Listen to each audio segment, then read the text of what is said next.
Welcome back to the College Football UK podcast brought to you by the AAW Network. I am your host, Fletch, and as always, I am joined by Nick, Garrett, and Sam Gents. How are we this week? Good. Very good. Feeling happy. Lovely. Nothing too crazy happened. Nothing anyone needs to get off the chest. I'm not setting anyone up for anything, by the way. No. It's a genuine question. No. No, Lovely. Texas won. Just That's nice. That's lovely.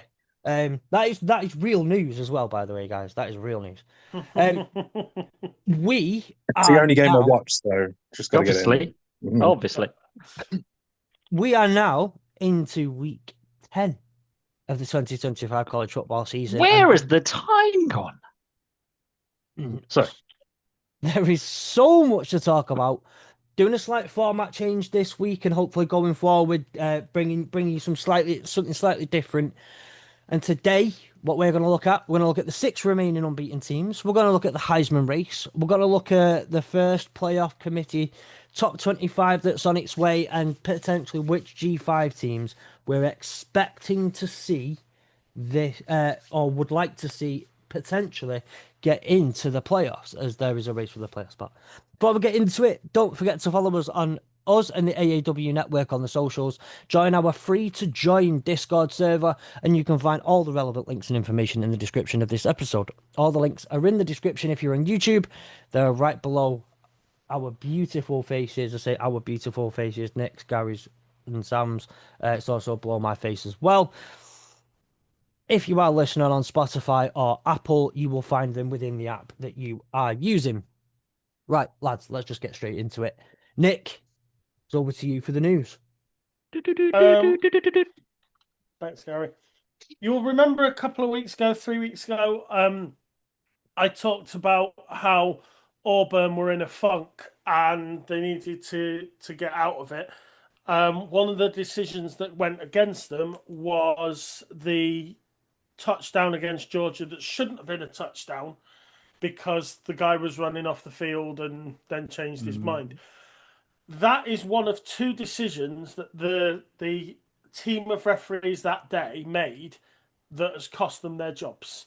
Effectively, the SEC have suspended referee Ken Williamson, who was the head referee of that game, for the rest of the season. Ken Williamson has already said he was retiring at the end of the year anyway. So the SEC have basically just said, on you go, see you later, as we don't want you.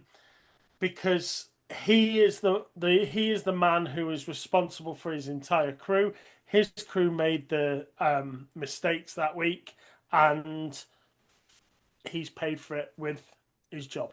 So whether if he had been coming back next year, he would have been, don't know. But he'd already said at the beginning of the season, this is my last year, I'm done. So SEC have suspended a referee.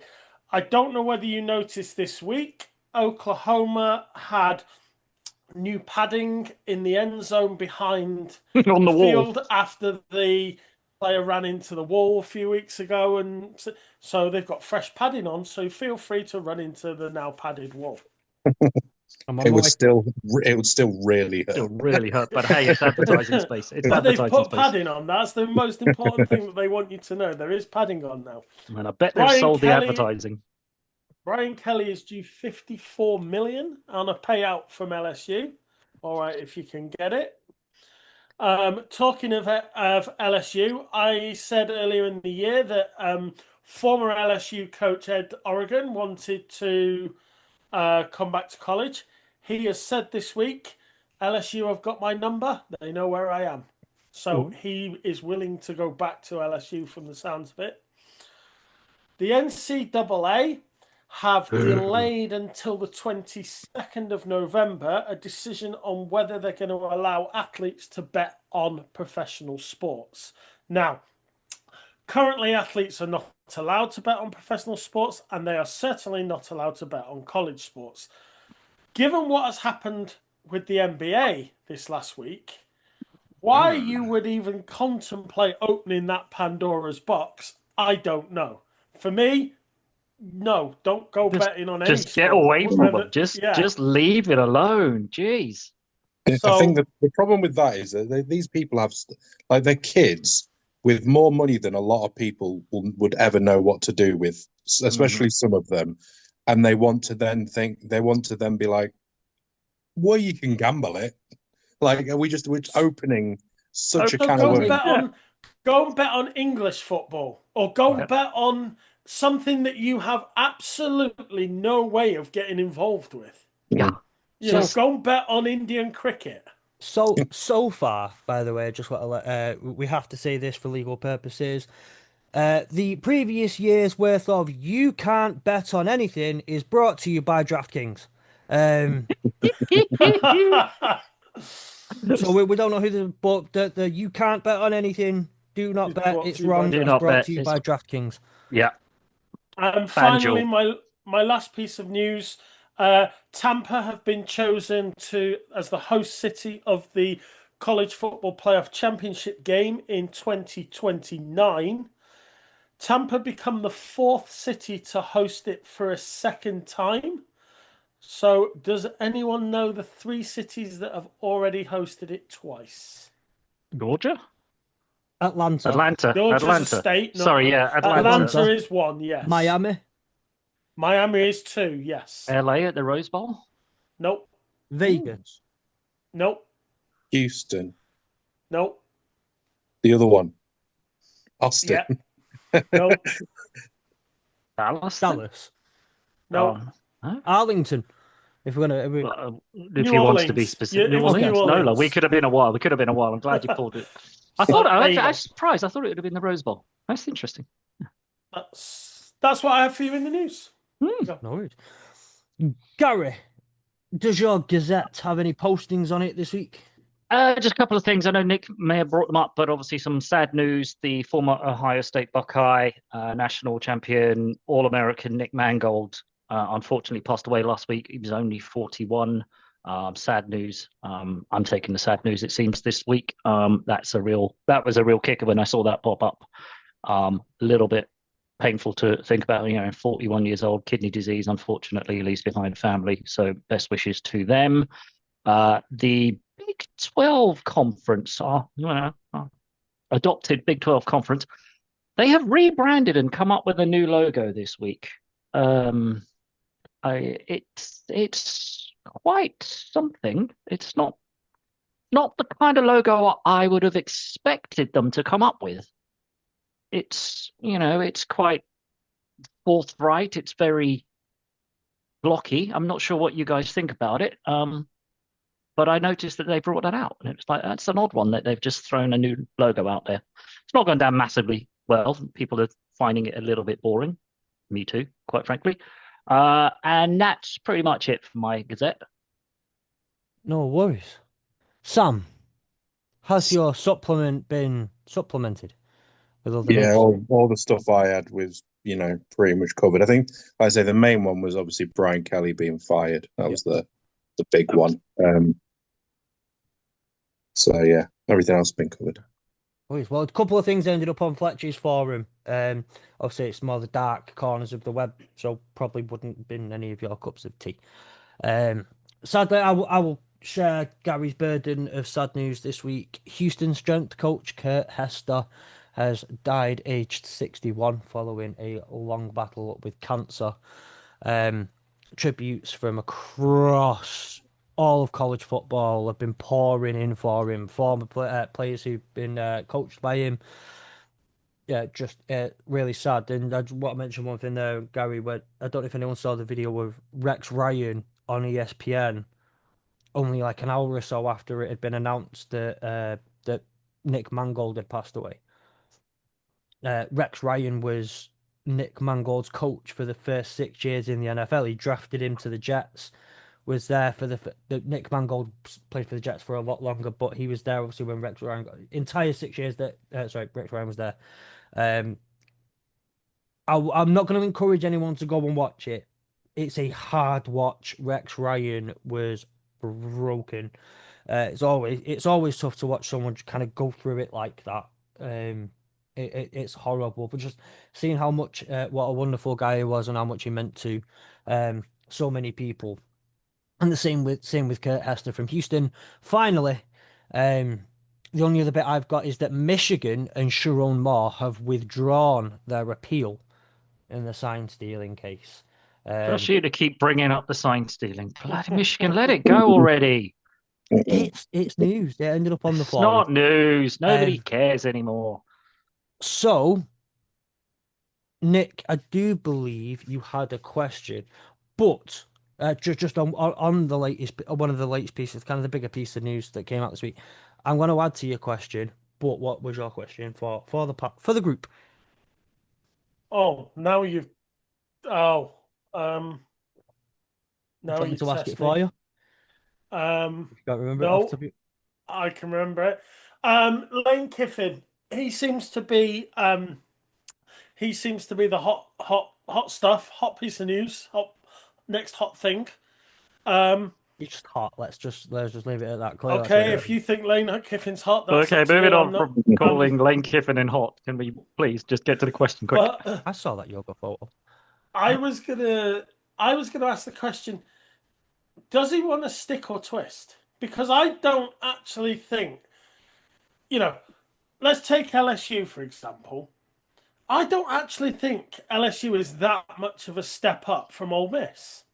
So why would you disassociate yourself and take yourself out of what you've done at Ole Miss to put yourself in that situation at LSU? Same with Florida, to be honest. Stay I well don't want away to, from Florida. Get out. but Do not go to Gainesville. Wow. he's the guy. He's the guy who's everyone's on everyone's lips. Kurt Signetti's already signed a new deal with Indiana. Marcus Freeman's already signed a new deal with Notre Dame. So Lane Kiffin's like the hot name, but I don't know whether you'd actually want to go anywhere from Ole Miss. Um, That was the question, yeah. and I, throw it Can I open can, to can I can I part B this for the other two as well?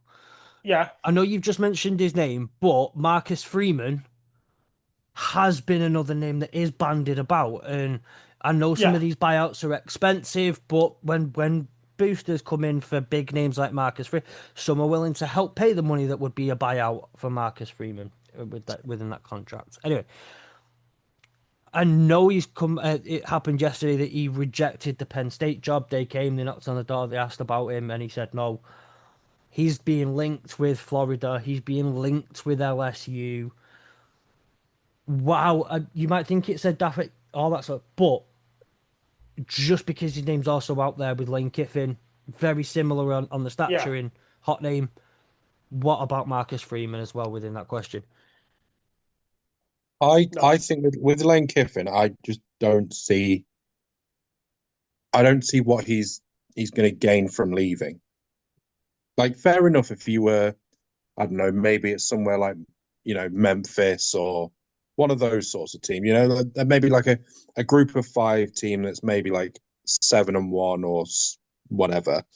Fair enough, I could maybe understand it because it's not just the fact you're going to LSU. It's you're taking on such a bigger organization with a lot Such a more clear money. step. Yeah. Yeah, there's a lot more of a step and a lot more of a chance to maybe use your knowledge of bringing in youth and players and bringing in those high school 5-star recruiters compared to somewhere like that. But for me, Ole Miss has that. Yeah. The only way that I could see him moving on, and even then, I'm not even convinced that he would, is if Ole Miss went on to win this year. He may then decide, well, maybe I want to go and try something else where I'm going to earn maybe more money. But at the same time, it's like, well, I've built this team now. Why don't I just stay and Right. continue with the project that I'm on? So that's the only thing I could maybe see is that he might make a decision later Is on. LSU, yeah, I suppose, is LSU a bigger name and a bigger draw for him? Because Ole Miss, as you say, right now, on a par, if not slightly better than LSU's whole system. And we all know how cyclical the nature is and stuff like that. However, if you were to ask Johnny in the street, LSU or Ole Miss, people are going to more likely know the Tigers than they are the Rebels. Is it more the kudos? Is there more of a you're the head coach of LSU versus you're the head coach of Ole Miss Rebel? I mean, that's But about the. I still think Ole Miss has its own pull. I mean, it's you know, if and again it sort of goes on the length of, well, and again I know it's a really tedious link, but if you've watched like films and things like that, obviously people will know about Ole Miss through the films and stuff like that as well. So Blindside. yeah, and Great film. there is a big population following through, not necessarily a big pop, but a group of people that all have watched that film will then know Ole Miss through that. And I just think that there's, to me, and I think to anyone who probably watches college football, regularly, would know that both of those teams, I think, at the moment are on par with each other. If not, Ole Miss probably being slightly better in their situation. I just don't see anyone needing to make the switch right now.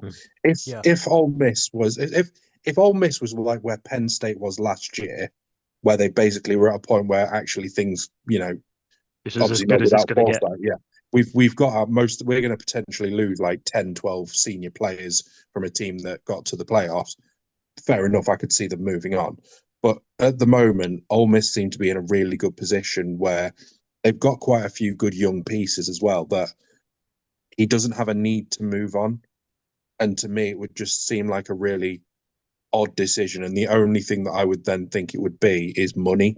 If someone gave him a ludicrously crazy contract, that's the only. But then obviously with that comes the big buyout that you'd have to do anyway. Didn't I see something? I don't know if sorry, I got sidetracked there, but I'm sure I saw somebody, an athletic director, kind of come out and say the next coach that we hire will only be will have to be on a minimum salary or something. I can't remember if that was LSU or something. Right, so that's a Louisiana governor, I think it is. Is either governor or a senator, has put forward a bill that would see head coaches get about 230 grand a year. Something like that, yeah. And get rid of this 60 million buyout. I knew I saw something. Sorry, got sidetracked there, but that just suddenly thinking when you're talking big money there. So, The Marcus Freeman one's interesting though. And obviously, Nick, you probably would say no at this point, but I think there's a lot more of a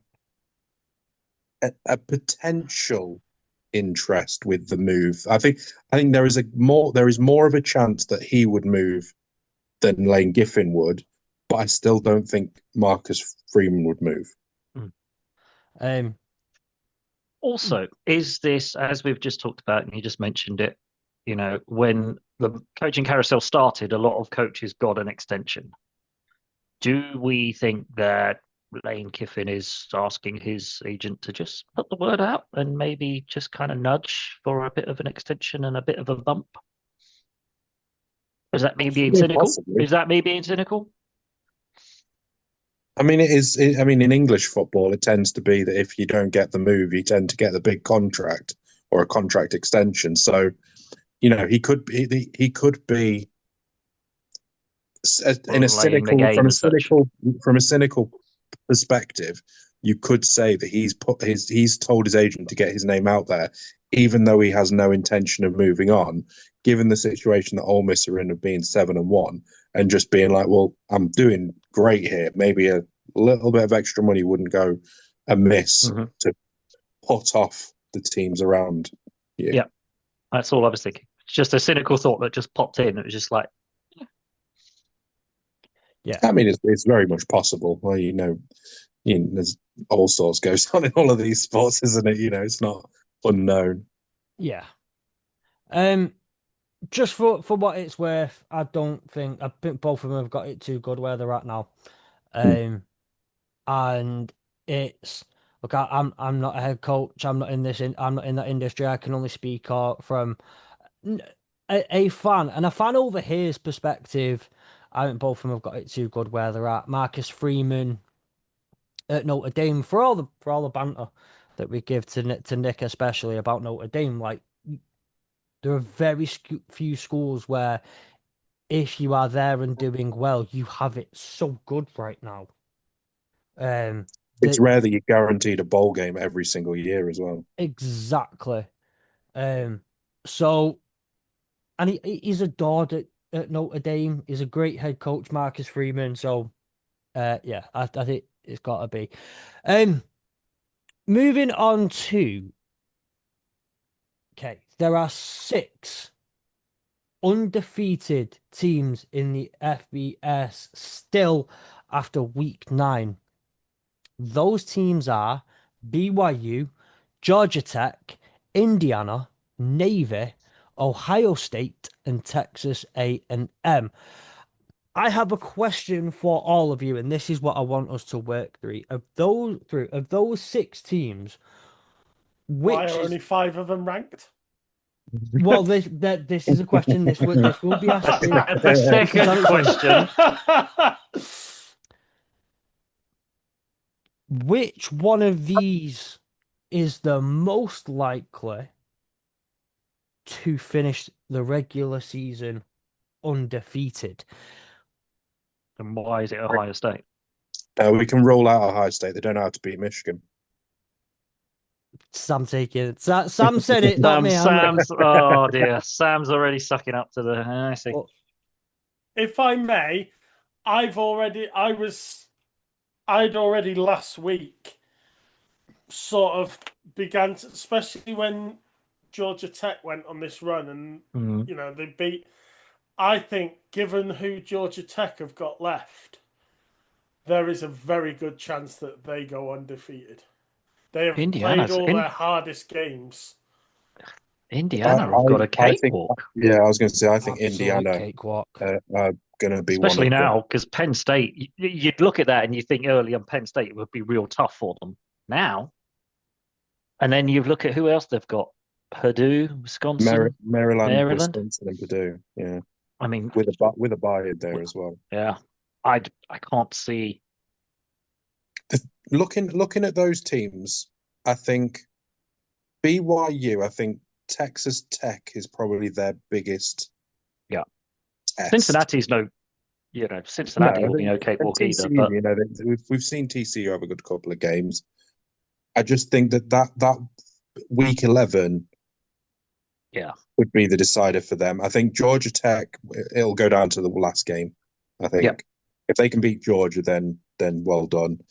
Indiana, I don't see them losing a game. For me, Navy, I think the next 2 games, they could easily lose both of those 2 games. I think they'll lose Notre Dame, and they could lose against Memphis, to be honest.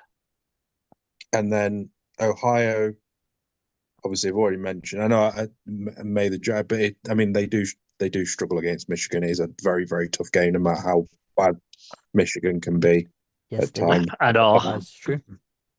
I think that they'll probably will be one of the teams that does go unbeaten, but I think that Michigan game can never be underestimated for them.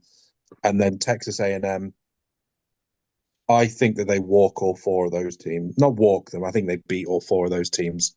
I'd love to be able to get on my high horse and say that Texas will beat them, but we've not been good enough to beat a team like Texas A&M this year. No. So I think we'll probably there's a couple of options there, isn't it? Yeah, I agree. I think 1, 2, 3, as they stand in the rankings, they are probably the most likely out of those to continue with that 0 in the lost column. Yeah, I mean, I think out of all of them, though, the most likely has to be Indiana. It just the most like. Whether call me a homer, Sam said. I'm just repeating what Sam said, so you can't say anything about that. The fact has remained that game, no matter what, tends to be a game that can be a banana skin for Ohio State. They're on the road. We already know we've had a year now of evidence. Well, we've had previous evidence that Sharon can get the team up for it. The difference being, we now have the. Won't be borrowing signs for it. Well, it didn't have signs last year and still beat them. Allegedly. In Ohio State. The that's a tough game. You can't take that out as not a tough game. Whereas Indiana, as we've said, just does not really have a tough game on the schedule. Um, the four remaining opponents make up four of the worst six records in the Big Ten. 1-3 Maryland are the only ones with a winning record overall. And with a win in the Big Ten. Penn State, Wisconsin, Purdue all have a combined 7-16 record. They're all 0-14 in the Big Ten, right? So between everyone in that list, there is one. They are 1-17 in the Big Ten so far this season. 1-17. It's insane, isn't it? The way that they're playing as well, I just can't see them losing games. I mean, obviously, maybe playoff time they might, but at the moment, I can't see them losing to any of those games. I just can't see it. I can't see it happening unless something crazy happened, and things can happen, with injuries and stuff like that. Could The only thing maybe you can look change at, it. right? The only thing that could derail that is like serious injuries to like the QB or some of their stars, because yeah, it's a cakewalk from here on in. Yeah. Nick, I'll throw this one to you. Actually, it wasn't originally meant, but you have been on your high horse for the last few weeks about Navy. I'm And just trying to earn some points back because apparently I hate them. They you have still hate. You still hate all of them. You still hate them, even though they are unbeaten and should be higher and should be ranked and should be.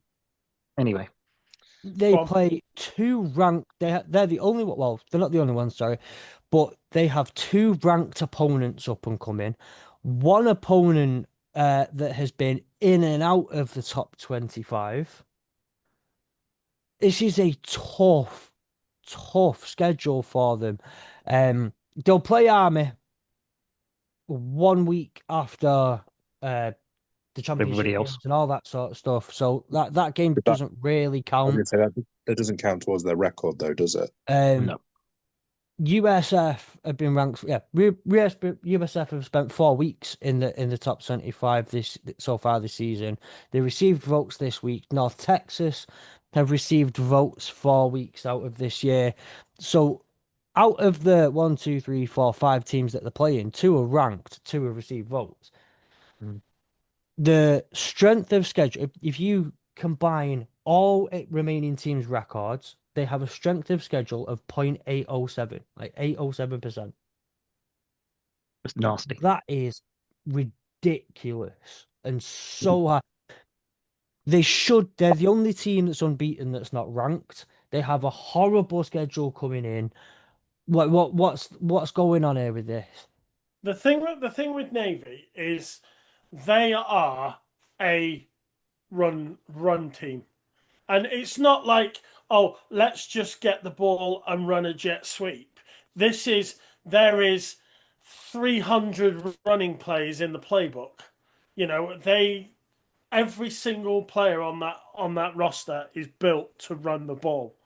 And forgive me, I can't remember what his name is. While their QB can throw it, he's very reluctant to throw it further than sort of 10 yards.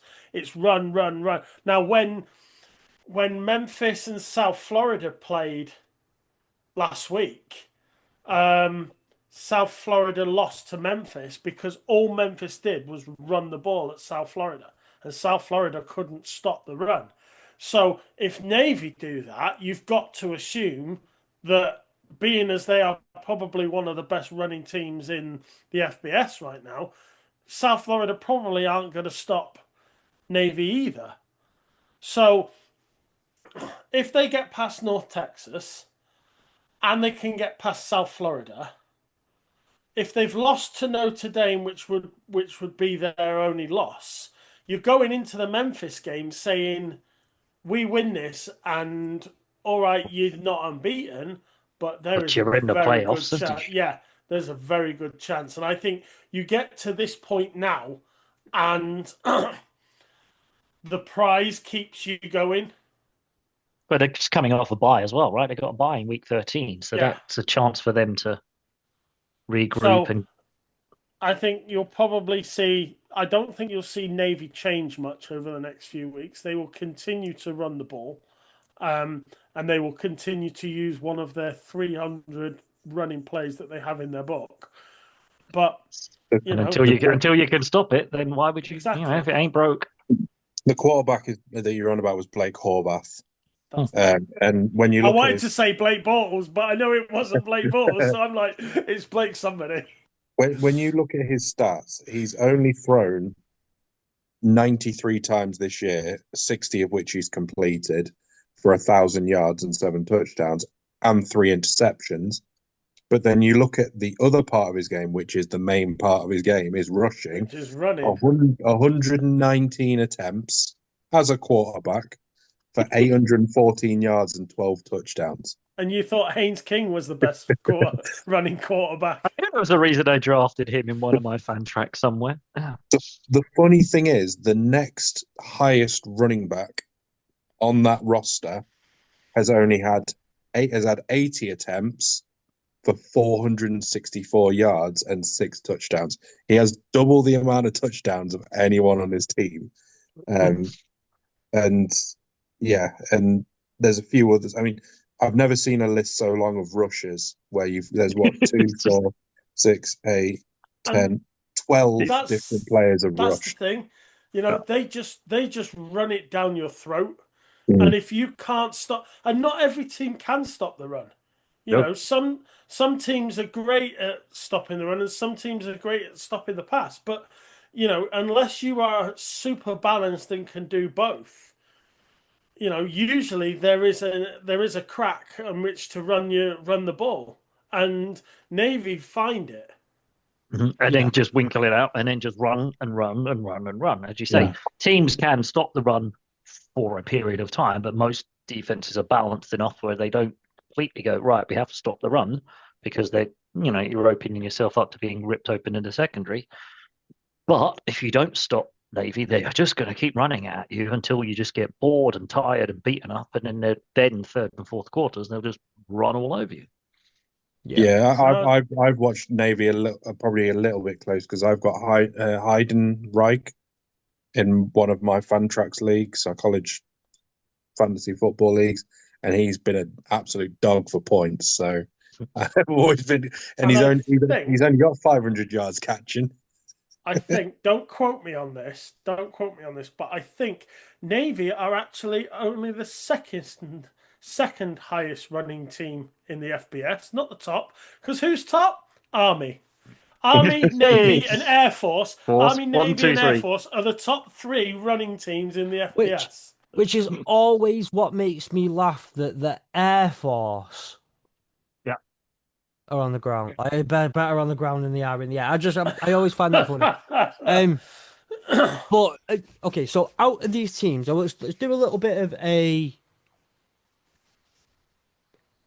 Are we generally in agreement that Indiana are probably the very most likely to remain undefeated when it comes to champion, like by the end of the regular season, just after Thanksgiving?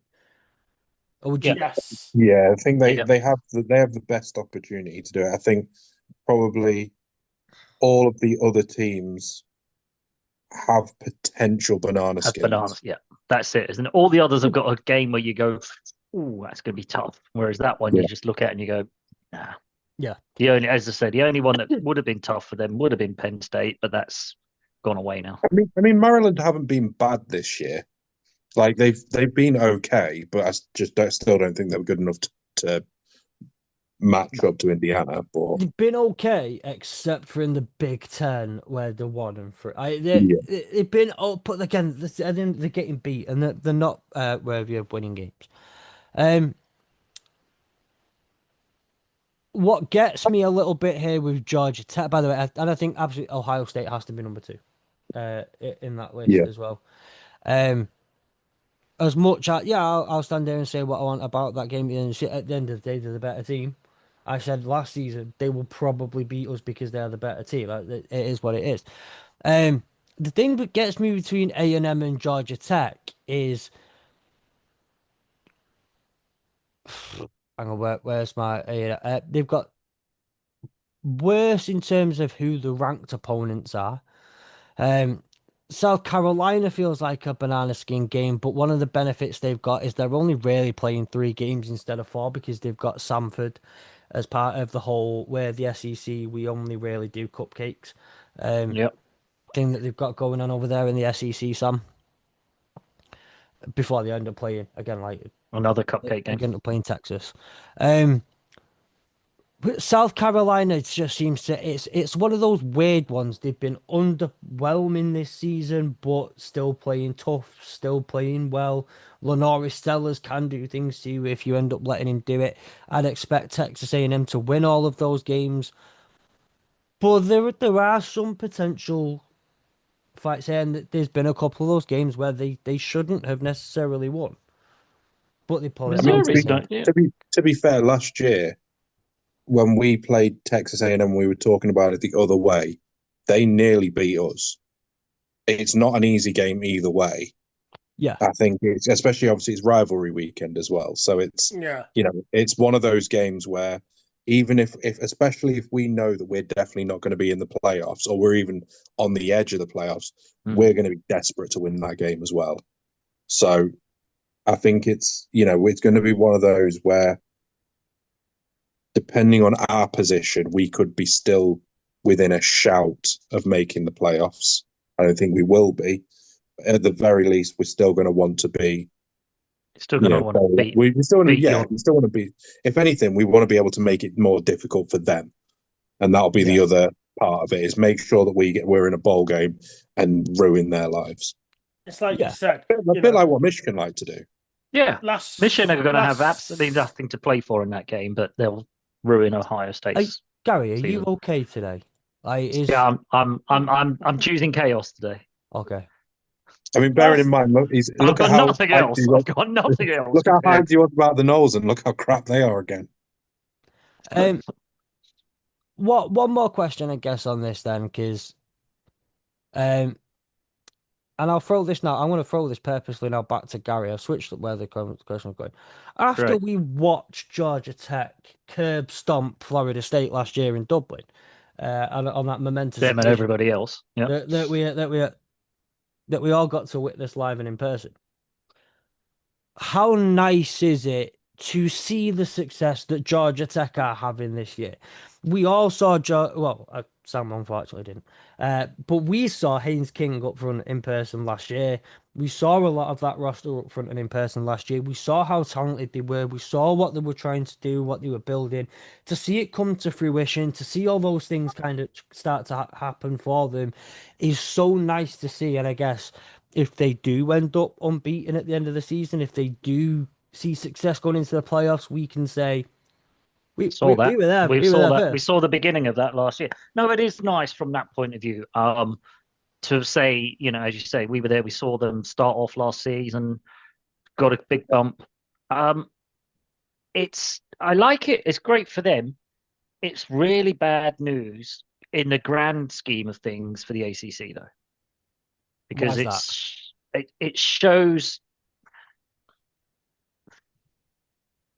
it shows how weak the ACC is in comparison to other teams and other conferences, I think, because although Georgia Tech have done great, and I love the fact that they are what they're doing, because we just appreciate small teams and smaller colleges making a shout, if you like, coming up into the big leagues and saying, hey, we're also here. It just shows how disappointing all the other teams in the ACC have been. We were all super high on Clemson, etc., and the fact that Georgia Tech are the be all and end all, it seems. You've got Virginia having an absolute great year. Miami, until they slipped on the banana skin the other week, they were what, one, if not one of the best teams in the FBS. There are some good teams in that conference, and I think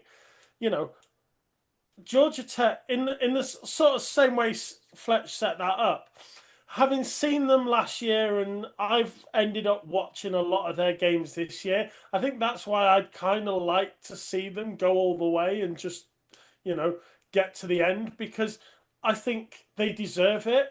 But I think it's a bit harsh to say that the division's easy because Oh no, I'm not you saying know, it's easy. no, You've got to. I don't mean that, but it's you say about the weakness of the conference. I don't think the conference is that weak.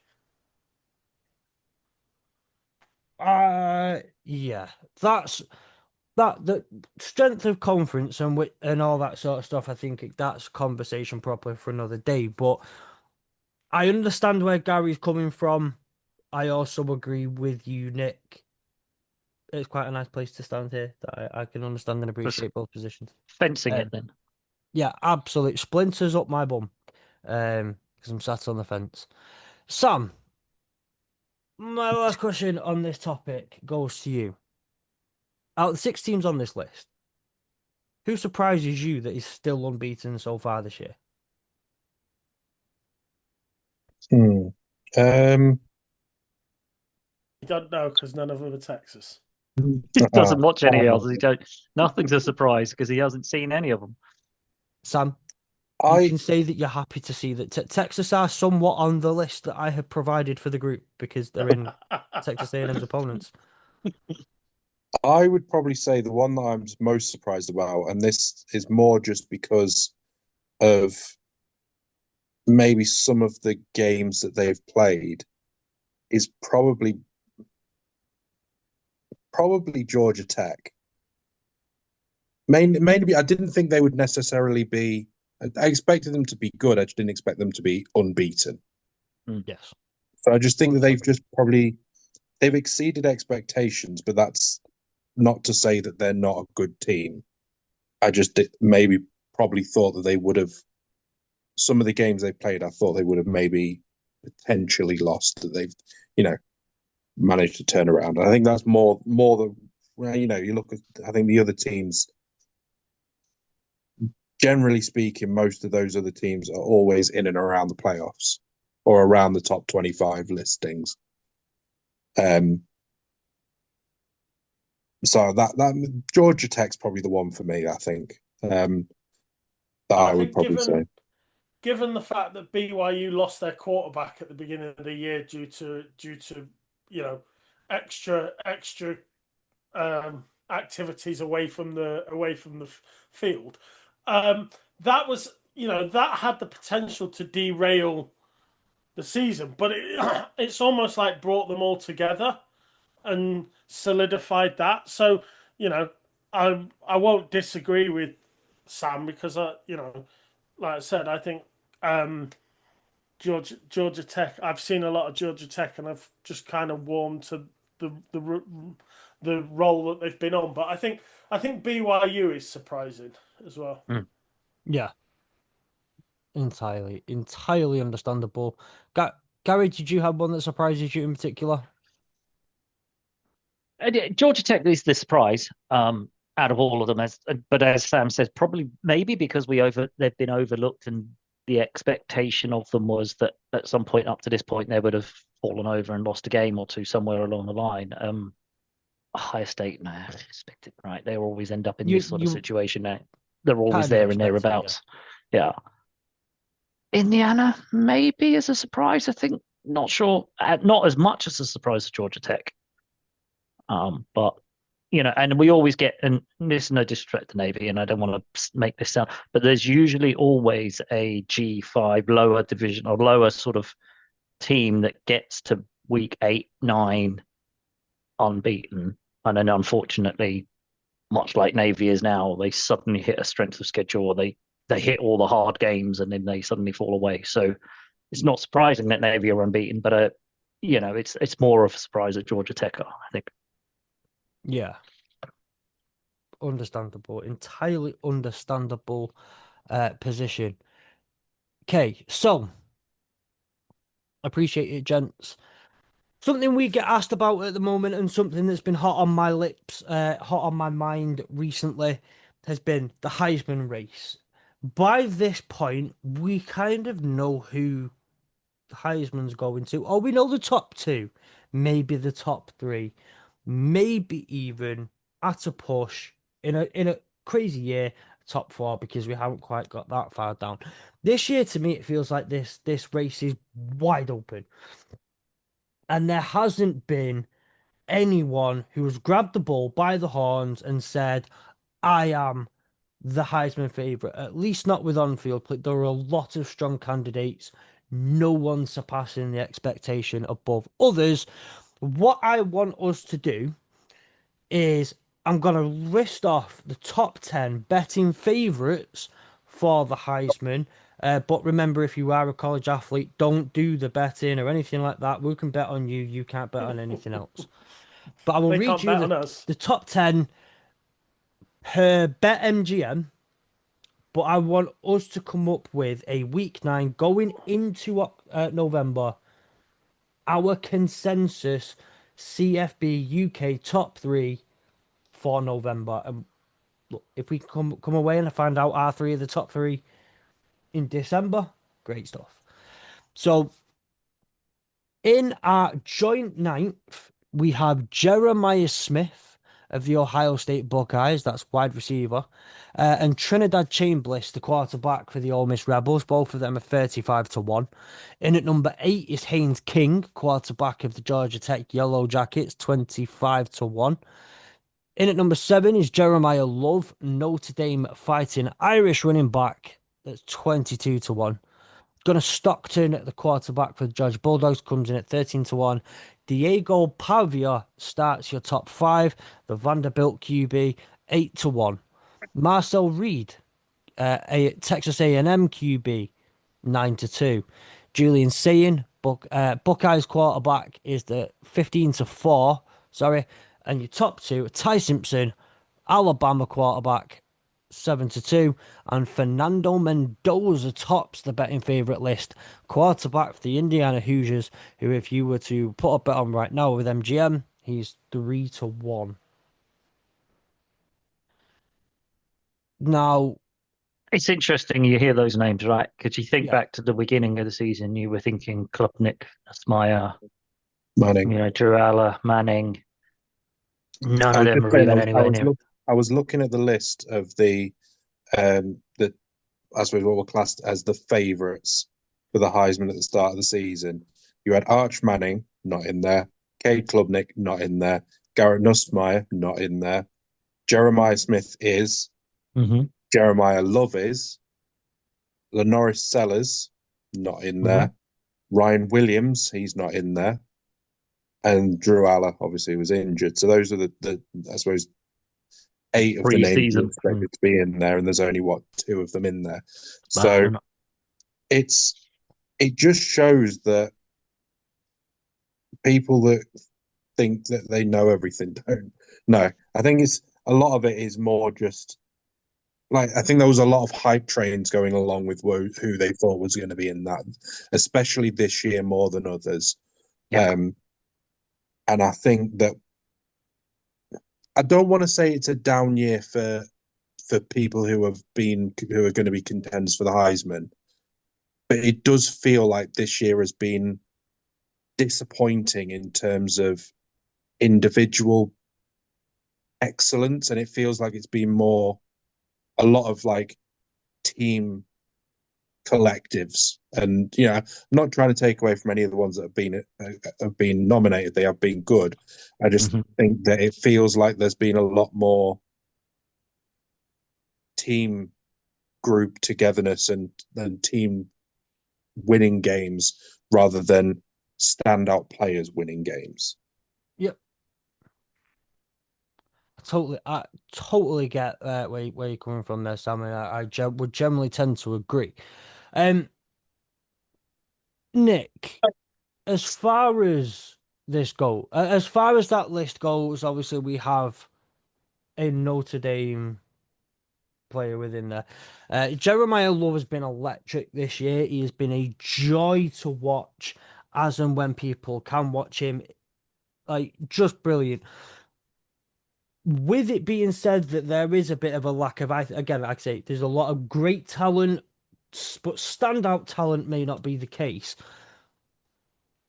Is Jeremiah Love rightly within this conversation, or do you think he can continue to rise up up up the rankings, uh, become get better odds to become one of the maybe even a top five favorite as a running back, or do you think that like is the top 10 warranted? Essentially, it's just a very horrible way of asking that question. I think I'll try and answer it better than you asked it. It's Not going to not be going to that difficult. not going to be difficult. I think Jeremiah Love deserves to be on that list that you read out. He is by far and away the best running back in the league right now. And his stats are good enough to back that up. Now, in the same way that it's very rare for a non-quarterback to win the season MVP in the NFL. It's very rare for that to happen. The fact that Ashton Gentry had to do something so out there last year to get even close to being when you consider what he did to get all the way to the end, I think if you're not a QB, it's so hard to be in that final three, final five sort of thing.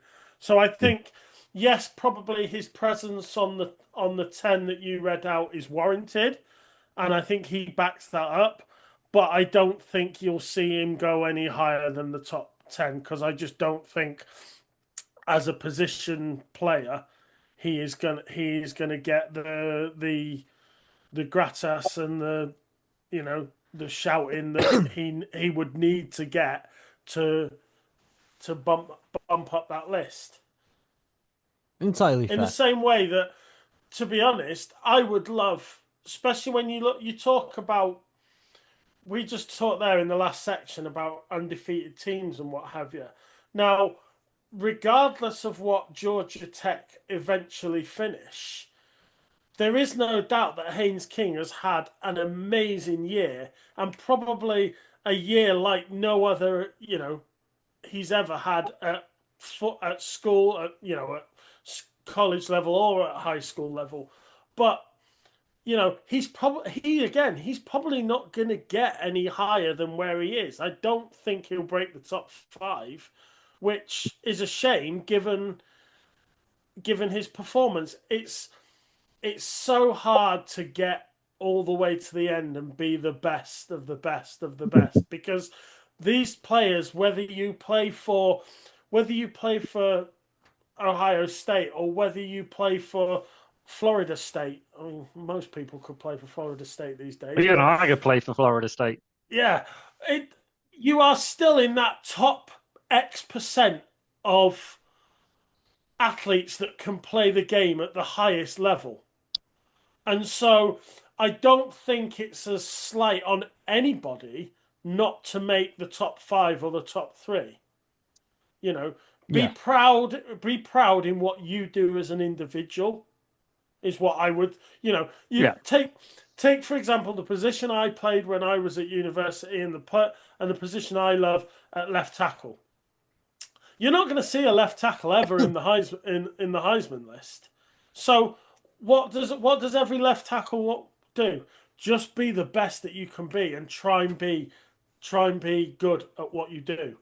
Just because isn't there an offensive lineman award? I mean, because there's the Heisman, yes, but there's a number of different ones, isn't there? Sorry, but yeah, nobody knows about those unless you're in the game, as you say. You go and win whatever that award is, or the best receiver gets an award and whatever else. I think if you're on that top 10, you deserve to be there, really. Yeah.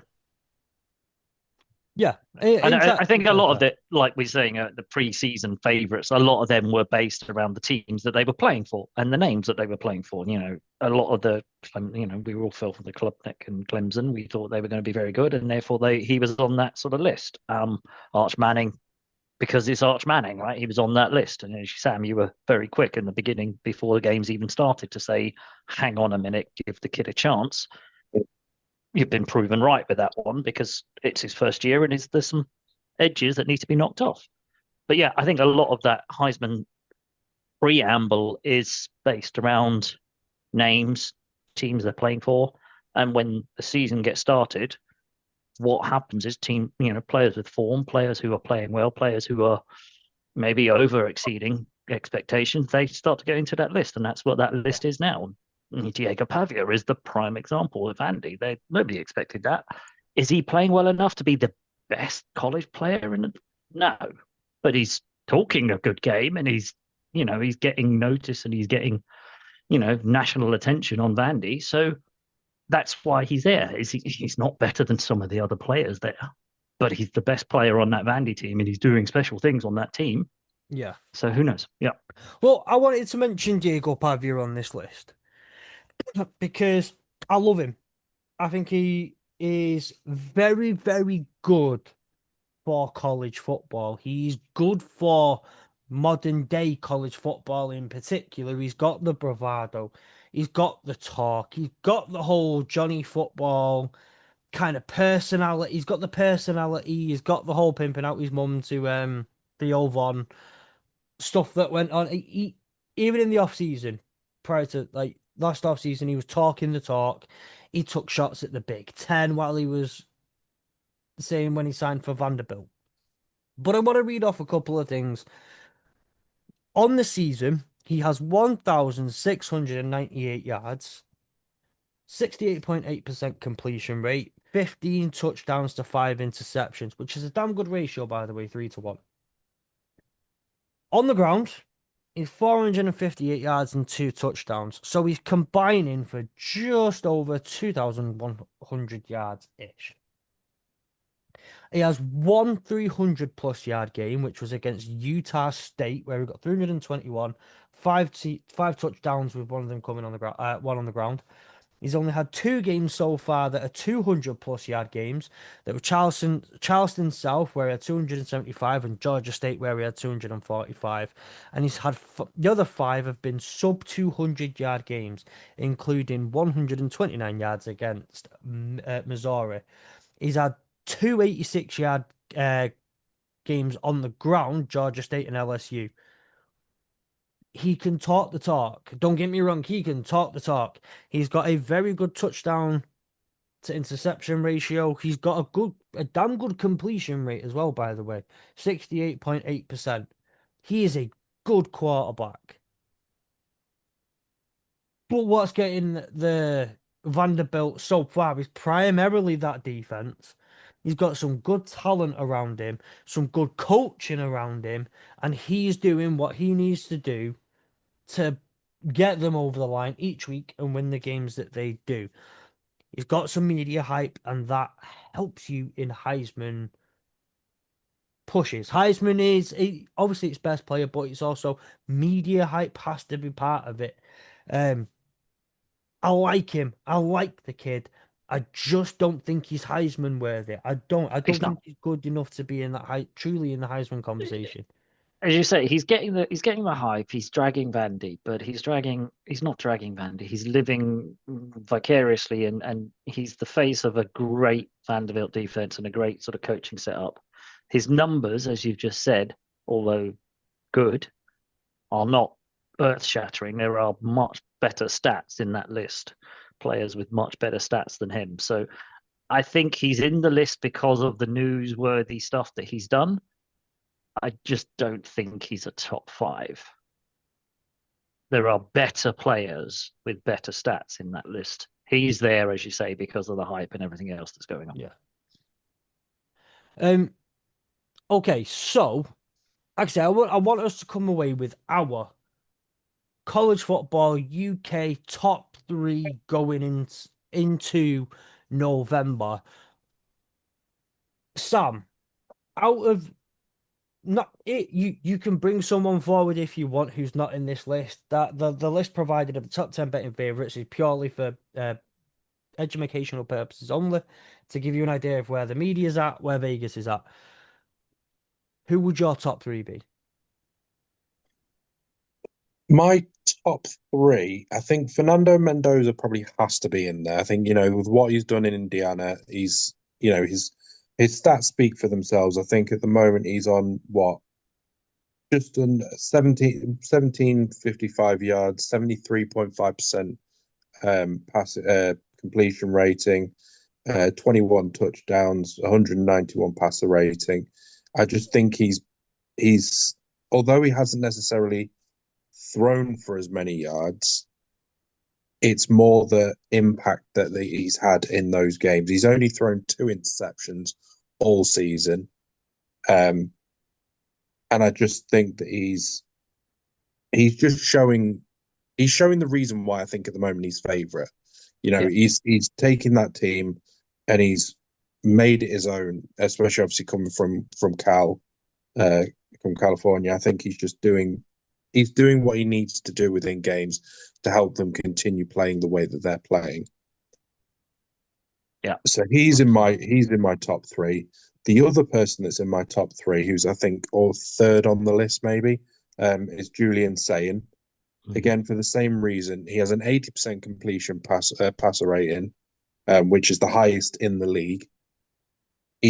Similar yardage to Mendoza in terms of he's on I think about 100 more. 19 touchdowns, only 3 interceptions, with a passer rating of 189. At the moment in the league, both Julian Sayin and Fernando Mendoza are 4th and 5th for top in the top passer rating rankings, behind 3 others who are just 2 of them are in the 200s, which is ridiculous. But and that's of people who've had 25 or more completions. And like I said, Julian Sayin is number 1 for completion percentage.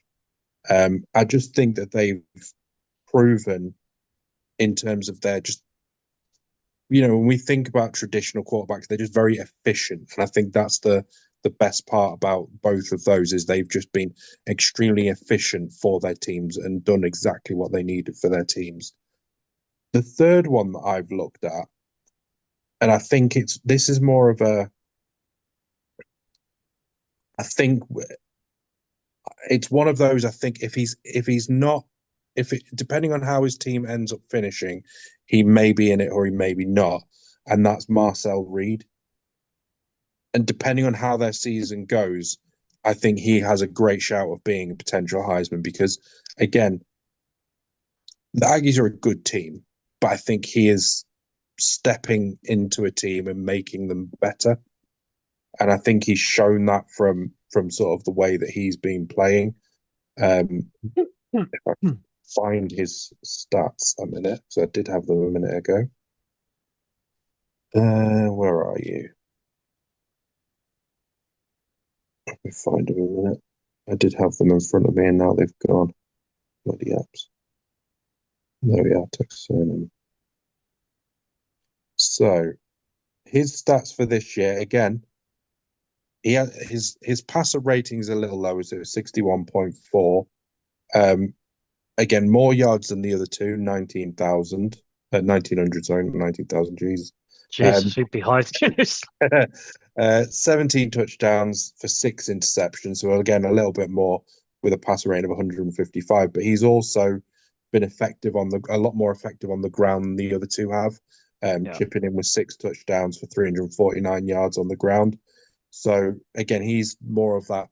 He's had more impact in terms of in-game attitude, in-game involvement, rather than maybe the other two that have just kind of had a running back or other players around them to support them. So for me, those are sort of the 3 that I would be looking at. Personally, I don't like the idea of it being completely all about the QBs. I think if you're the best running back in the league or you're the best wide receiver in the league and you're proving it, you should be much higher in the list than if you're 3rd, 4th, 5th best quarterback. And that's why, personally, I would like to see someone like Jeremiah Love in that conversation. The problem is that with it, it's like the MVP. It's all about personalities. It's all about the main guy, the franchise player. So it's always the quarterback. And I think that if personally, if it was me, I would have Jeremiah Love in there. But because of the fact that there are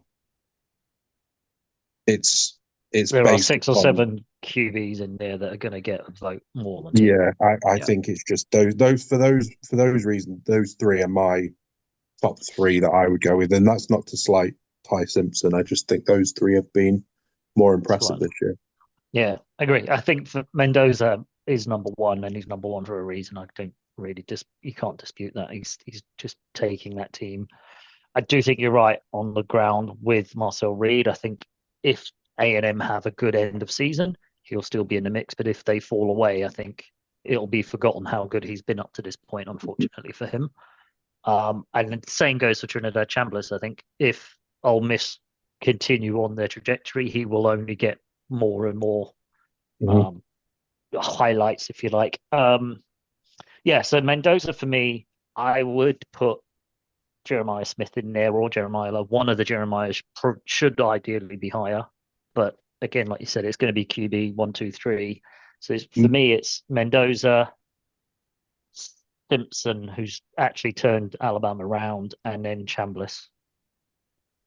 Just my only thing about Jeremiah Smith is I don't think he has been as good as other Ohio State. As just the hype and the levels that he is meant to, like, he's seen as this like next best wide. He's going to be potentially the number one pick coming out of his draft class whenever he goes. Like, he's going to be up there or at least in the top 10. And I think for the expectation of him, I don't think he's been as good as the expectation. I think he's been good. He is. He's a great wide receiver. I just don't think he has been as good as everyone made out to be, I suppose. It's I mean, from what I was reading, he's not got. Well, no, because I thought I'd just go and have a quick look at his stats, and I was a bit surprised at how they aren't as high as I would expect them. I mean, he's had 65 targets, 49 catches, for only 600 yards, for only 7 touchdowns. And to me, it feels like for a wide receiver of his quality, you would expect more. To be affecting and I don't games know in if that's bigger just ways. me. I don't know if that's just me having such a high expectation of him and a high, like, putting him on such a high level that he should be doing better. That might be his level. I just think he can do It might more. just be the level that Ohio State are playing at as well. They might, Yeah. They haven't needed to go to the air as much and utilize that maybe. And it's. I mean, I agree with Sam. I agree with Gary. Bloody hell. I would have Mendoza as number one. I think as a podcast, that's probably our consensus. Certainly three. We haven't heard Fletch, but the three of us have just said there. Mendoza has to probably be number one. I think for me, it'd be saying at 2, and I'd probably put Simpson at 3, given, like you said, the turnaround of Alabama and the drive that he's just been driving them all down the field in every game and what have you.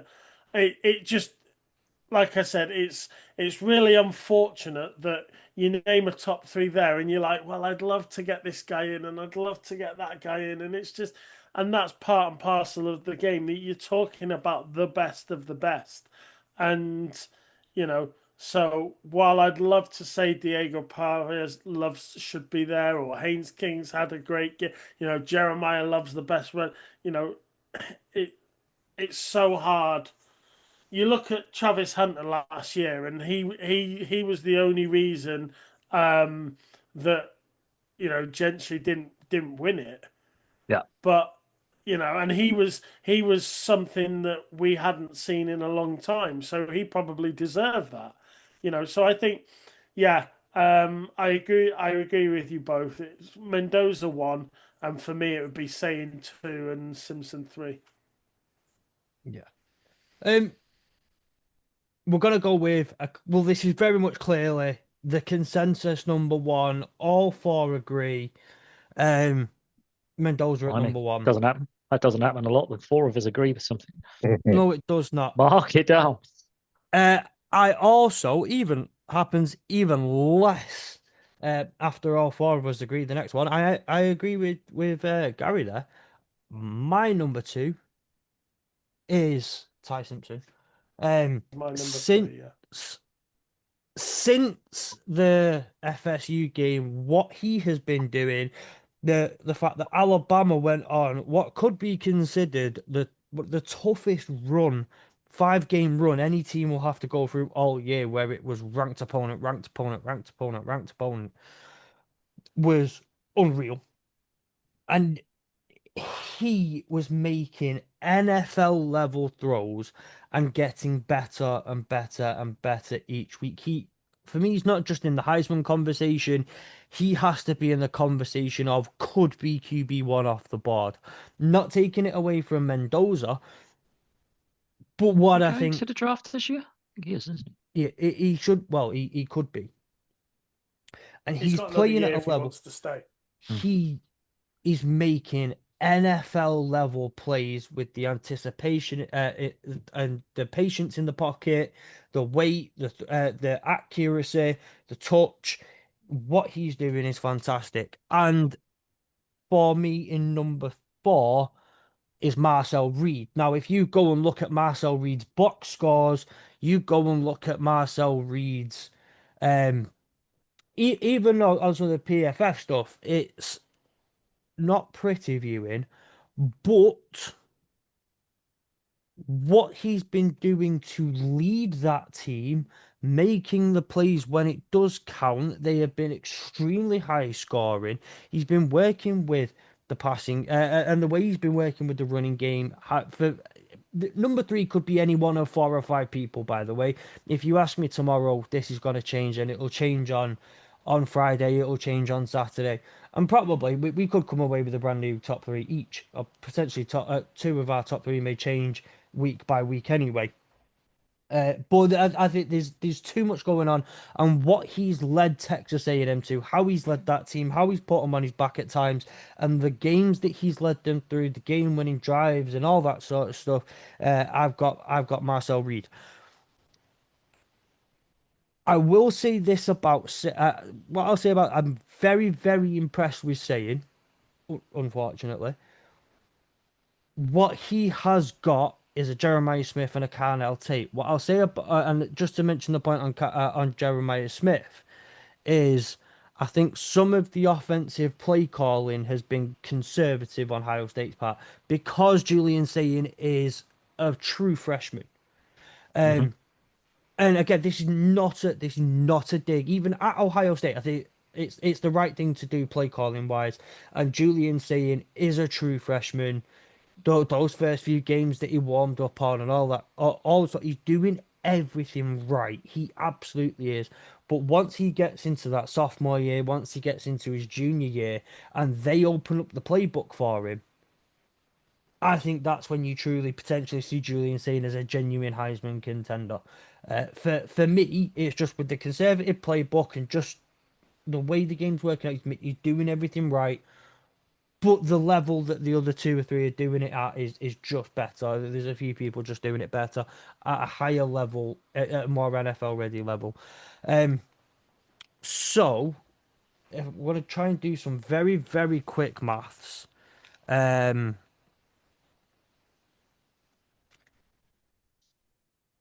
It'd be Mendoza is obviously consensus number one. 3 out of 4 of us have got Ty Simpson. 2 of us have got him at 2. Someone else has got him at Nick. You've got him at 3. And then Reed pops up on 2. Julian Sane only pops up on 1. No, he pops up on 2. And okay, no, right, okay. Yeah, So but quick math suits me. I will double check this as Really well. wrap it up. Mendoza will be is number 1 in terms of how we voted this. Ty Simpson is in at number 2, and our third looks like it's Julian saying just because of the way that is working, because he's got a second place vote, 2 second place votes. Yeah. That sounds Congratulations. like a sensible. Sounds like a top three that we can all randomly agree on. And again, it's all optimism and opinions at this point. But I think it's clear that everyone feels that Fernando and Mendoza is Yeah. head and shoulders number one favorite at the moment. Yeah. Now, I think with the fact that their team's like most likely to go and be finish unbeaten as well is probably help is going to also add into that. Yeah. so with that in mind, we're going to move on to the playoffs. And on Tuesday, I believe it's Tuesday, it is Tuesday, the College Football Playoff Committee will announce their first top 25 ranking and the first playoff bracket of the 2025 season. And these will come out every Tuesday up until 13th of December. I can't remember off the top of my head. With Week that in 12. mind, pardon? I can't remember what week that is either. It doesn't matter. Well, once it hits December, it's you pass the championship games and all that. Hmm. The What I want us to look at, we know who a lot of the almost guaranteed are at this point. The G5 race is still really tight, and I'm just wondering. One G5 team is currently ranked via the AP polls. The others that received votes this week were Navy, Tulane, South Florida, San Diego State, James Madison, and North Texas. I want to know, who do we feel is the most likely to make it in as the G5 representative? I was going to ask about a potential for a second G5 team. I don't think that's going to happen. That's a conversation for as and when it progresses. But just today, who do we think is going to be the G5 representative in this year's 2020 in this year's playoffs? Does it stand to be Memphis with how they are the only one currently ranked? Sam, though, I'll come to you first. USF's been in and out of the rankings, and they've been as high as 18 twice. Like, is the yo-yo too much? Do you think that they can finally jump themselves back in and put themselves as the contender for the G5?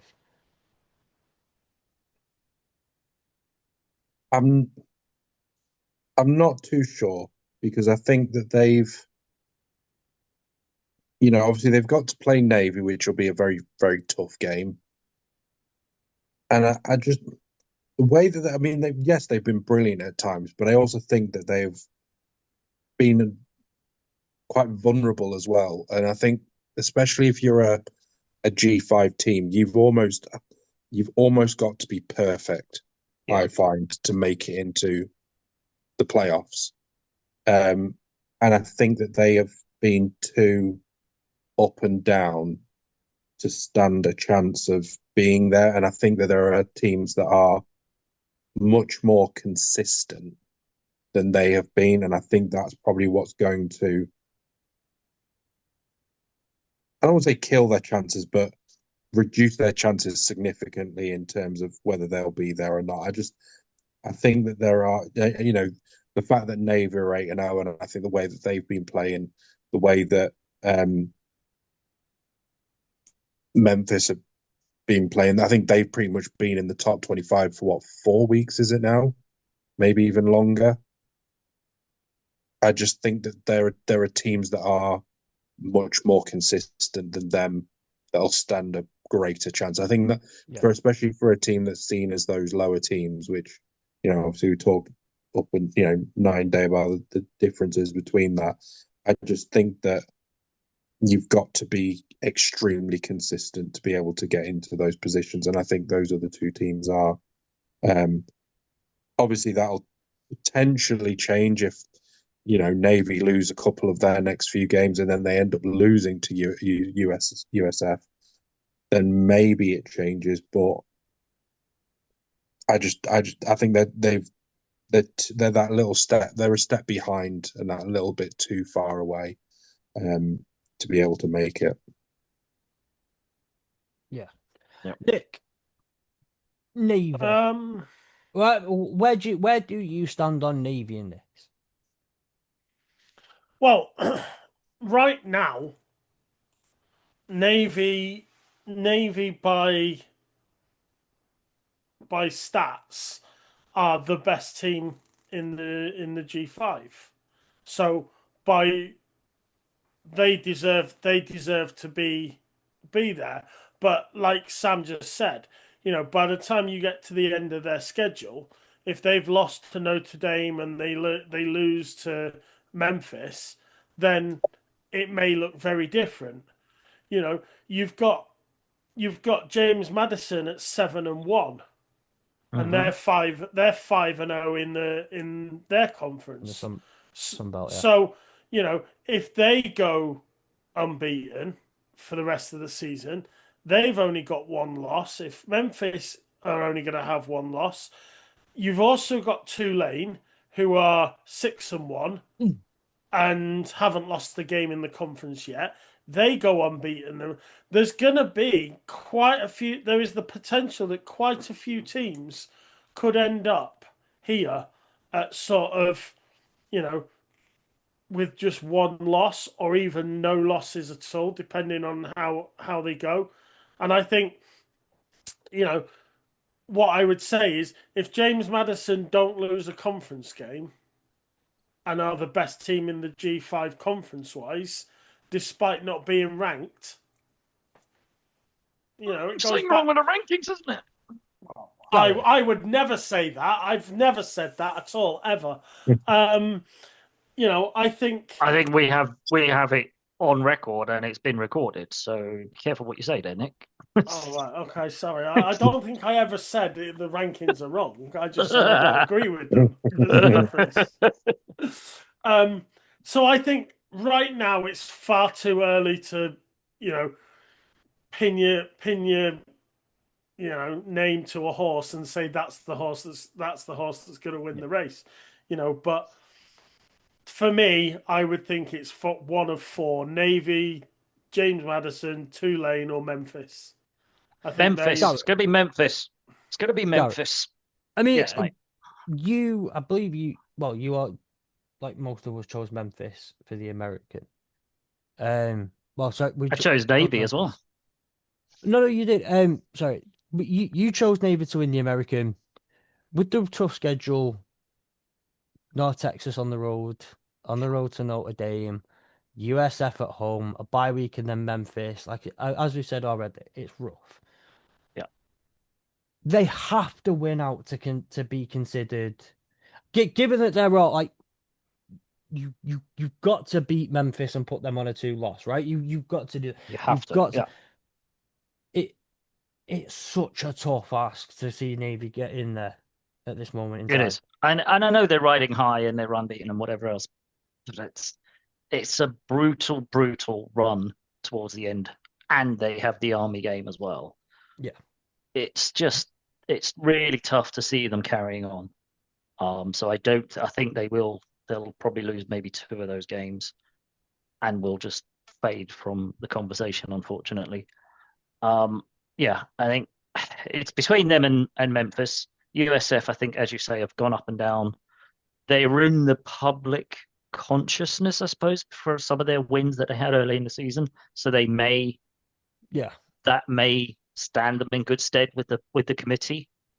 And we all know how crazy that committee is, deciding who goes in and who doesn't, etc. So maybe USF's early season form is enough to get them in. Who knows? Yeah. Nick, but I think it's Memphis or the Fletch. Just because of the fact that obviously we talk about USF being a potential in terms of contender, and they are currently the team with, I think, out of the 5 that you've given, are the only team to have lost 2 games. Yeah. The only thing that I want to put it to you, what about, and this is only because of the fact that they're 6-2, there's another team that are 6-2 in Kennesaw State. Hooty hoo! Top of the accuser. Bowl eligible, baby. Bowl bound Kennesaw State, baby. They're top of the accuser. They're 4-0, 6 games unbeaten. Yeah. Could they potentially be a team to cause an upset? I don't think so. I think you could end up being in an AP poll. They could have like 1 vote. at the end of the season if they run out unbeaten. Conference USA is just too weak a conference as a whole, as a general rule of thumb. And I think you're not gonna walk away with enough, and unfortunately, we use this word a lot. Quality wins. You're not gonna walk away with enough quality wins at the time. The best opponent that you've got to face at this moment in time is gonna be Liberty. Liberty. Thank you. Or Jack State. Or but yeah, you'll end up going and playing Jack State. It's not shifting the needle enough. It's not moving. Conference USA has the definitely has the ability to be a leading conference and be one of these. But when you've got a conference that's as tough as the American is, and you've got teams walking away with 1 loss, 2 loss out of that conference, when you've got a team like JMU who are playing phenomenal football as it stands, they blew out. Not I can't remember who it was last night again. Sorry, but like Texas State. Texas State, State. they 47-20 blew them or out something, didn't they? last night. 52-20. 52-20 on the zone as well for free. You just these are teams you're not going to have the chance to compete with. These are the teams you're competing with. Conference USA needs to be strong, or you need to get one of those early season wins as well with the non-conference opponent, which they didn't have. Unfortunately, no, they did, but it was against Mercer.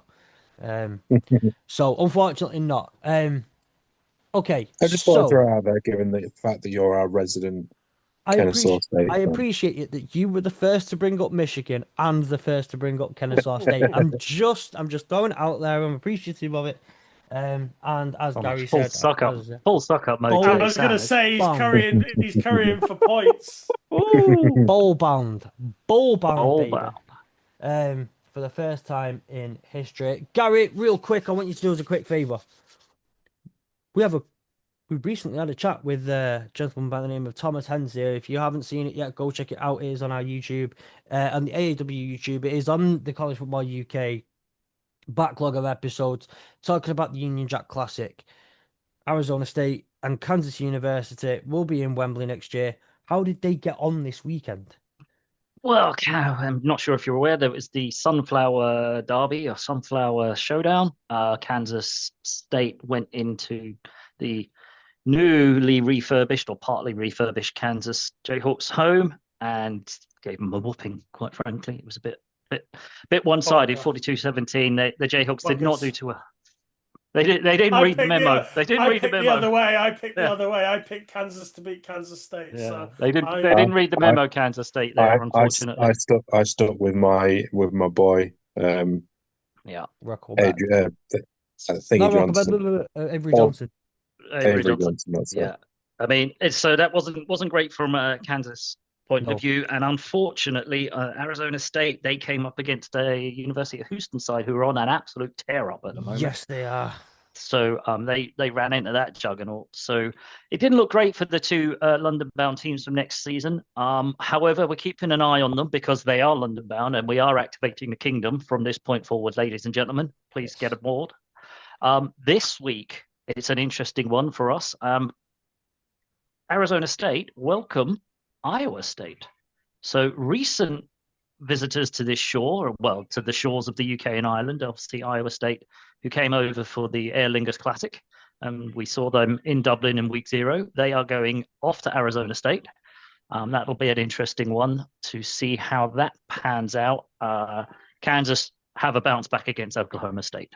So they should probably get back to winning ways on that one, seeing as Oklahoma State we'd beat Oklahoma. Are in a complete disarray. We could put a team together for the 4 of us, and we'd probably be Oklahoma State.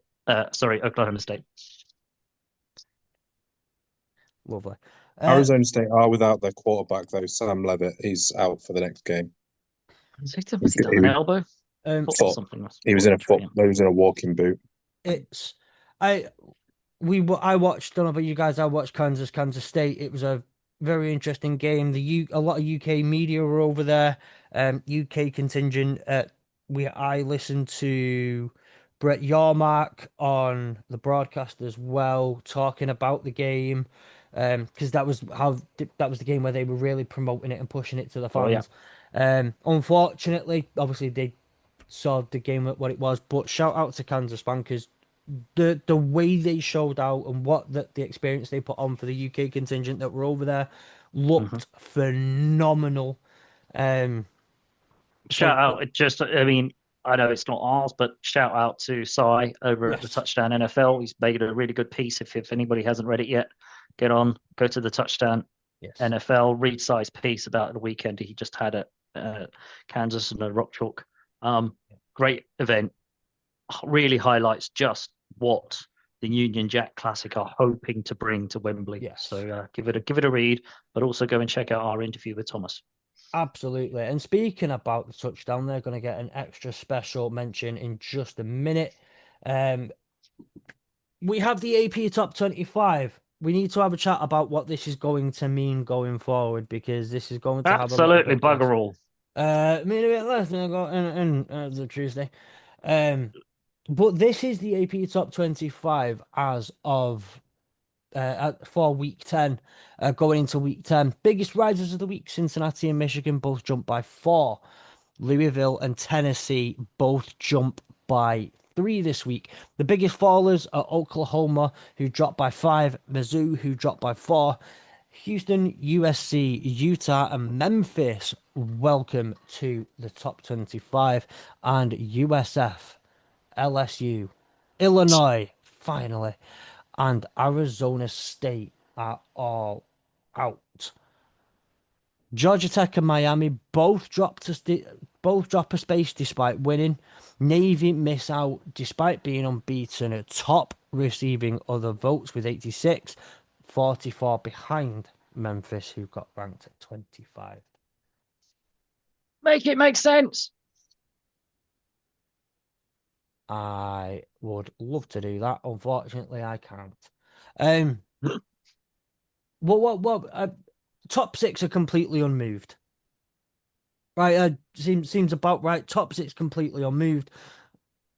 I still I've think not. Georgia Tech, they're unbeaten. They should be higher than a team that's got any losses on their record. I think Nick agrees with that. I'm bored of saying the same thing, so no comment. No comment.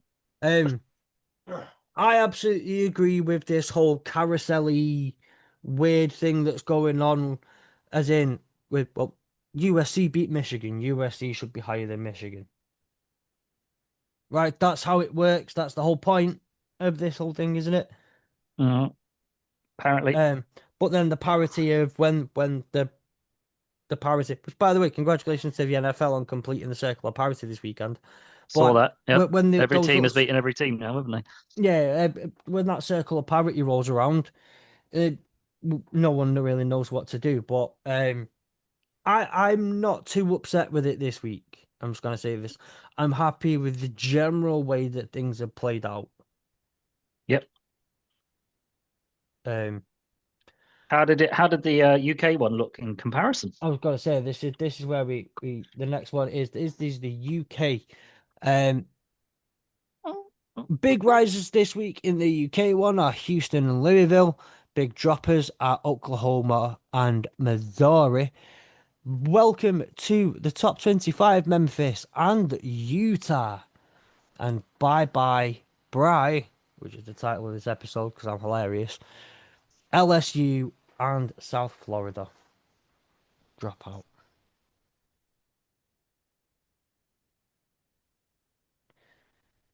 Nick? Out of interest, where were Ole Miss last week?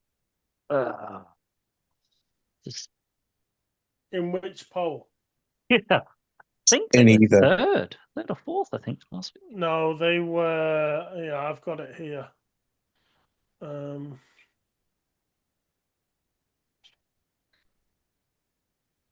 Last week they were. I think they were only one position different. Old Miss last week were 7th. 8th. Oh, the 8th.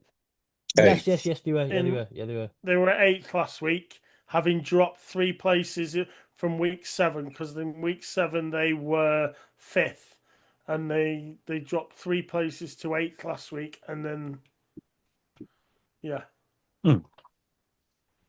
Okay, I think because I'm just more thinking it seems a bit unfair that they've just beaten what was a top.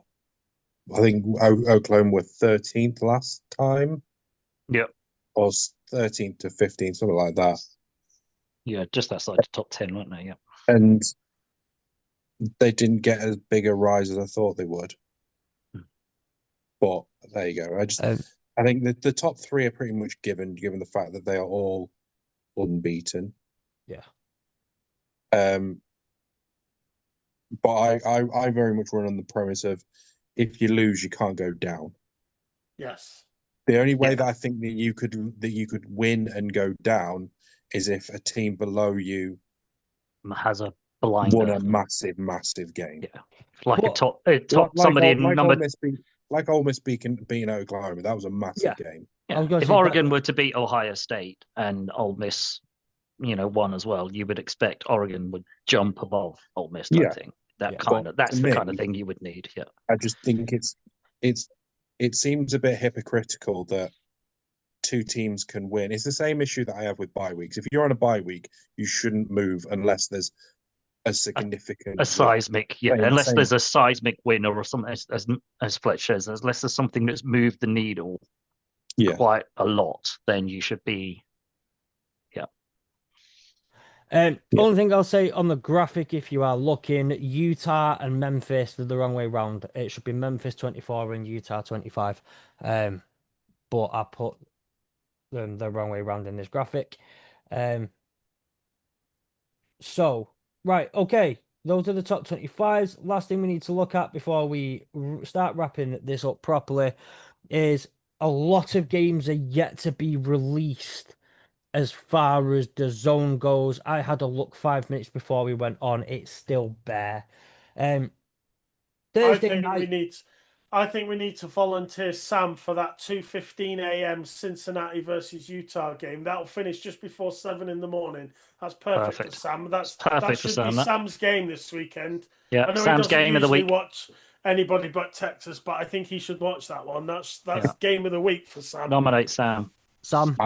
I'm not going to be awake, so I wouldn't even bother.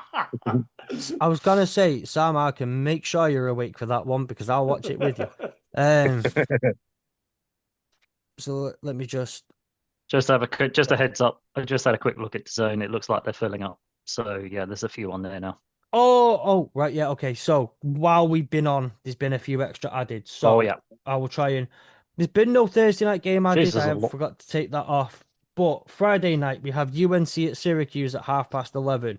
don't bother with that one. Do not forget the clocks went back on Saturday night / Sunday morning. So Saturday is an hour early. College game day starts at 2 p.m. UK time. 4 p.m. It is Vanderbilt at Texas, Miami at SMU. Added in now has been Rutgers at Illinois, West Virginia at Houston, Penn State at Ohio State. Then, in what would normally be, what is the 7 p.m. via the Mountain West app, we have New Mexico at UNLV. Then at 7:30, Boston College, Notre Dame at Boston College. Do not be confused like I was. Why is it saying the other way? Because it'll be on Sky, right? At Notre Dame. Those games are normally on Sky. I wondered why DAZN had it. DAZN have got it the wrong way round. It is at Boston College. Then it's Georgia at Florida at 7:30, Michigan State at Minnesota at 7:30, Fresno State at Boise State, Indiana at Maryland, Texas Tech at Kansas State, all at 7:30. 11 p.m. games, 11 p.m. game, a couple of 11 p.m. games. South Carolina at Ole Miss, Arizona at Colorado, Arizona State at Colorado, that should say. Purdue at Michigan, Oklahoma, then at 11:30, Oklahoma at Tennessee, USC at Nebraska, then at 2:15 in the morning, Cincinnati at Utah. The reason I brought up that Cincinnati game, and also come to think of it, the Tennessee Oklahoma game as well, is they are both effectively lose and you're out games, because whichever team loses in those two matches is gonna have too many losses and not have enough credit in the bank to get back up enough to get in the playoffs. So I think in regards to those two games, that the Oklahoma Tennessee game, which could be quite interesting, and then obviously the game that Sam's going to watch, Cincinnati Utah, you are literally winning to keep going. You are winning to fight for your place, because if you lose, you're done. Simple as. Yep. Okay. So we have had Gary just fact checking me on some information here. Now, in the chat, and I wanted to do this. I'm reading you exactly what I see on the zone. The zone. Right? Yep. It says Arizona. It's got the logo for Arizona State. The other week we released a graphic. No, I should have fact checked one of these pieces, because it said at the time I made the graphic, Sunday at 10 p.m.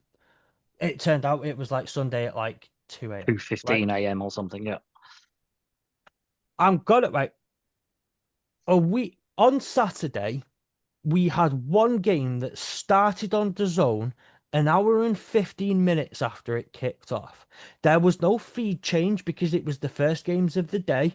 There was no game beforehand that was a problem. It just didn't start for an hour and 15. We had nothing. We weren't told anything. We weren't given anything. It was just going to turn on when it came on. I wanted, as I'm sure most of you can imagine, to watch Michigan State. Big game. Derby game. I was very, very much up for it. Never came on.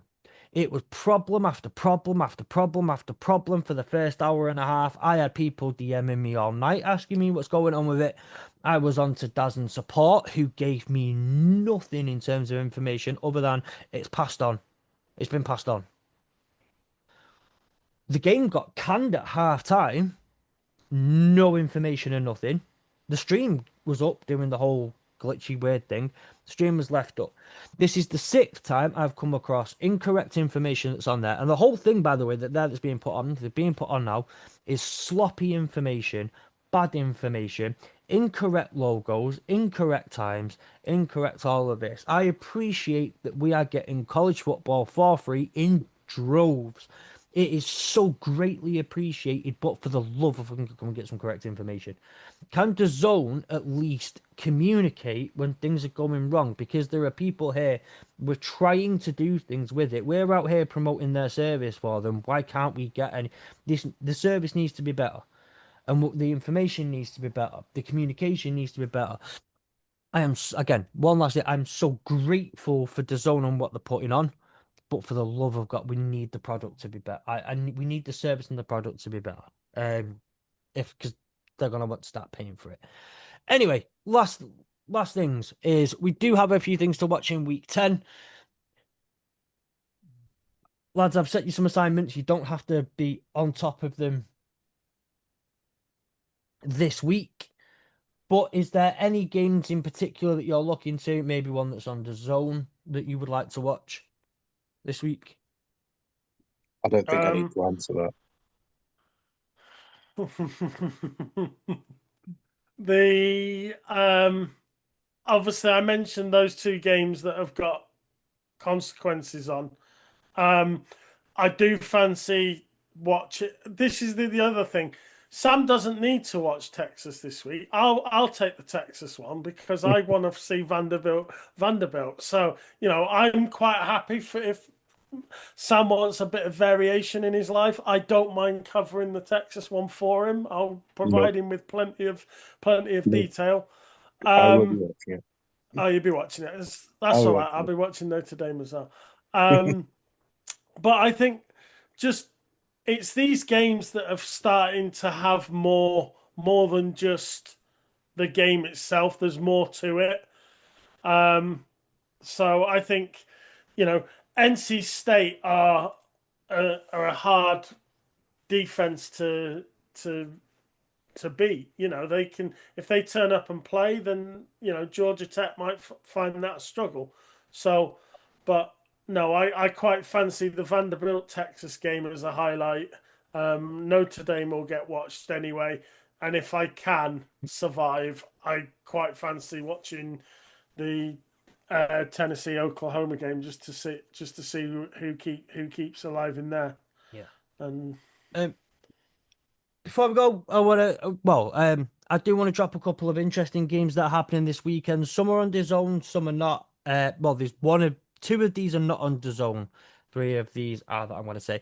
And if you are watching college football on Saturday and would like some company while you do it, don't forget you can join our Discord. Link in the description of the episode. Come and talk to us while we watch Georgia at Florida on DAZN. The world's largest outdoor cocktail party played at Everbank Stadium in Jacksonville.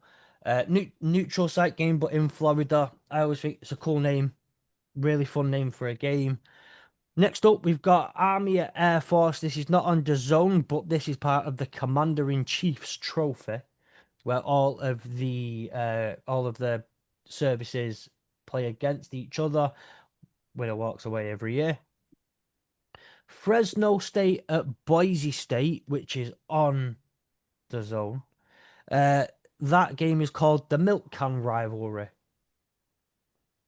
And there is a trophy involved. I should have downloaded a picture of it and got it ready. Central Michigan at Western Michigan. This is called the Victory Cannon. So they get a trophy called the Victory Cannon, and it's part of the Michigan MAC Trophy, where when all the Michigan teams in the MAC conference play each other, one of them walks away with the Michigan MAC Trophy. And finally, it's already been mentioned, but on DAZN we have Notre Dame at Boston College. Now, you've heard of BYU and Utah. This is also called the Holy War. It's also called the Ireland Trophy. It's also called the Leahy Memorial Trophy.